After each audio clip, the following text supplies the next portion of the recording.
Workflow Cloud, SalesForce.com and Appbuilder. This is a follow-up to our first video responding to questions.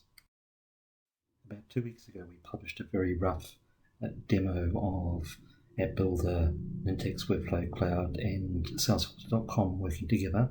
As a result of this, we got many questions and feedback from other colleagues in the SalesForce.com space. Principal concerns here relate to the initiation of the workflow, so using the events in SalesForce.com to kick off these processes. With this approach, it's really hard to control when and who is allowed to initiate a process, because essentially events on the Salesforce.com side can be kicked off by all sorts of updates. The other key concern was how to initiate an approval process to move, let's say, a partner status from silver to gold, but to kick that off without actually making the change, because we need to run the approval process first before we can actually change the status in Salesforce from silver to gold. On the back of these questions, I thought I'd go back and spend another weekend playing and see if I can address the issues raised by my colleagues. My Salesforce.com demo environment, I've got a couple of records here that have got quite rich child items in terms of opportunities, orders, cases, etc. Switching back to SharePoint and looking at Salesforce.com through the Appbuilder connectors, we can see all these accounts.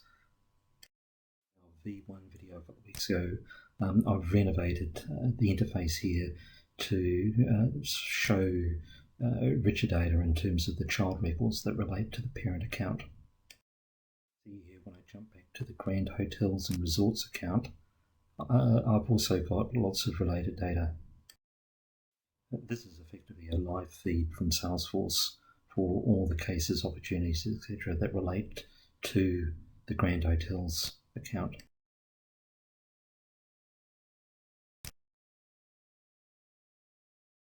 On the left-hand side is where we normally stack and provision our securely trimmed actions. What we're doing here is passing some data from Salesforce into a dummy list inside of SharePoint that reflects the proposed changes, in this case from silver status to gold.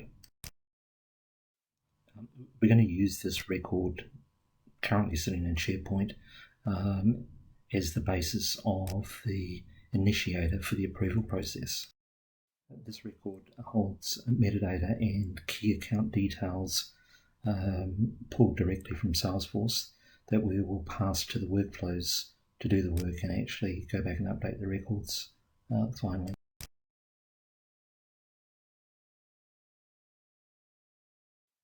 This is the auxiliary list we're using in SharePoint to hold the approval record. With this approach, we're using the external start option from Nintex Workflow on-prem to talk to the Nintex Workflow Cloud workflow. Ultimately, what we're doing is starting this Nintex Workflow Cloud workflow and running this approval process. The first thing this workflow is doing is actually going back to Salesforce.com, knowing the ID of the record or the account that we're working on, and trap as a variable the current account status. So it's going back there and having a look and seeing it's actually silver. We're using the classic express approval and update record and send email actions to orchestrate the approval process. To manage the CEO approval of a change here, the record gets updated, notifications are sent both to the Salesforce.com side and also to the SharePoint Appbuilder side. We're doing work here on the Grand Hotels and Resorts Limited account. Its current partner status is silver. There's a request to move it to gold. And if we look here in the Salesforce side, there's a number of blank fields that we'll be using to post information from the workflow. Manual process here to initiate this workflow, just from a demo point of view. Switching to Nintex Workflow Cloud, we can see now the primary workflow has been initiated. The workflow here has extracted the current account status out of SalesForce and is holding that as a variable inside the workflow itself.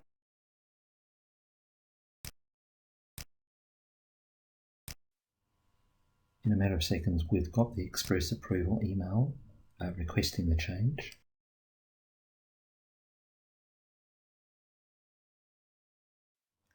Before I approve that, let's jump back to SalesForce and see what changes have happened that side.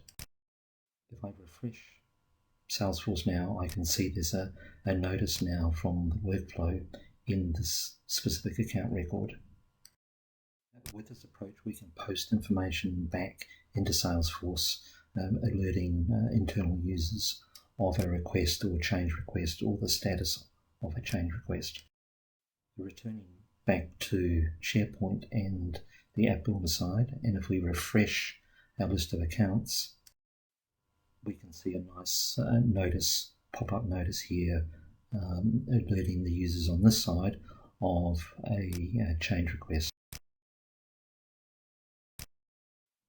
So let's approve this change and see what flows forward from here.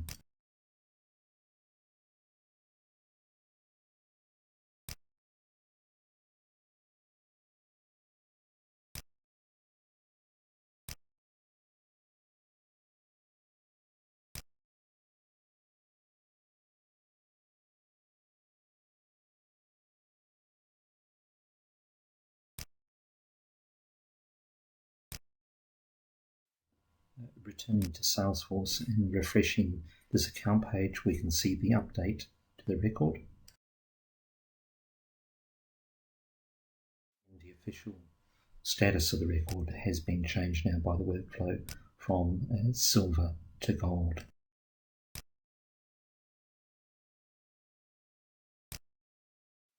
Returning to SharePoint and refreshing the list of accounts on the SharePoint side, we're presented with a new popover and status. Confirmation emails can be sent to all relevant stakeholders, and the approval process item can be held and retained in SharePoint as a matter of documentation of the process and the record of this approval transaction. So with this approach, we can actually orchestrate or manually start or stop these processes from the external application. If we do this from SharePoint, we've also got all the security controls and options on the SharePoint side to control which users can make these changes. And with this external start option, we only get one workflow running, so it's really controlled directly from the SharePoint side.